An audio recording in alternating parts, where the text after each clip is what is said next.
आज से 20-25 साल पहले मास्कट कंट्री में एक घटना हुई। एक विश्वासी बुजुर्ग था, उसकी 2 बेटियां थी। मैं चाहता हूं आप ध्यान से सुने।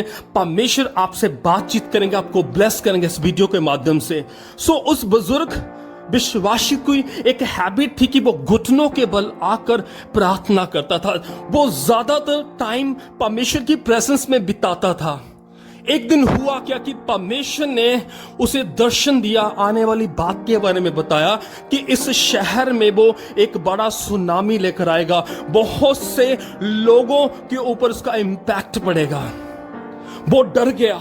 जब परमेश्वर ने उस चीज को उसके ऊपर एक्सपोज किया, वो डर गया। उसने उस दर्शन को, उस विजन को अपने दोस्त को बताया, ट्रस्ट किया, उसे बताया कि इसे तू आगे मत बताना, ये आने वाली बात है जो परमेश्वर ने मुझसे की है। लेकिन उसके दोस्त ने अपने फ्रेंड को बता दिया जिसके ऊपर वो ट्रस्ट करता था, और करते करते करते ये बात उन दिनों में राजा के पास पहुंची कि ऐसे होने जा रहा है। राजा को गुस्सा आया कि कौन ऐसी न्यूज को फैला रहा है। तो उन्होंने उस व्यक्ति को पकड़ा और कहा कि अगर अगले महीने में ये नहीं हुआ तो तुझे मरना होगा, तुझे पनिशमेंट मिलेगी, तुझे मार दिया जाएगा। तो विश्वासी ने, अजीजों, जैसा परमेश्वर ने उसको दर्शन दिया था, जैसा परमेश्वर ने उसको सपना दिखाया था, वैसे ही आज से 20-25 साल पहले यह घटना हुई। एक बड़ा तूफान आई, एक बड़ी सुनामी आई, और बहुत से लोग उस सुनामी से प्रभावित हुए, इंपैक्ट उनके ऊपर पड़ा।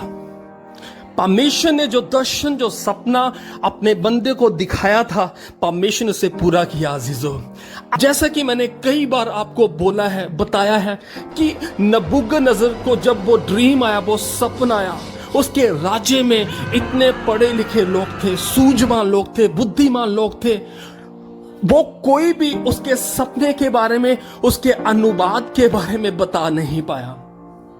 जो सपना नबूकदनेस्सर ने देखा था उसके बारे में कोई भी बता नहीं पाया। जब ये मैटर दानियेल के पास पहुंची तो कलाम कहता है कि उसने राजा को बोला कि मैं तुझे तेरे दर्शन के बारे में, जो सपना तूने देखा है उसके बारे में मैं तुझे बताऊंगा।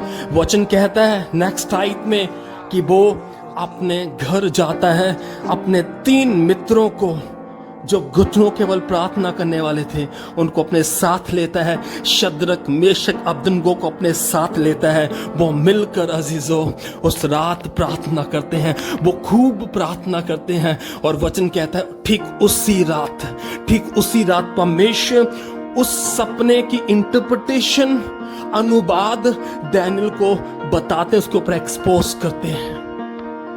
क्यों ऐसा पॉसिबल हो पाया?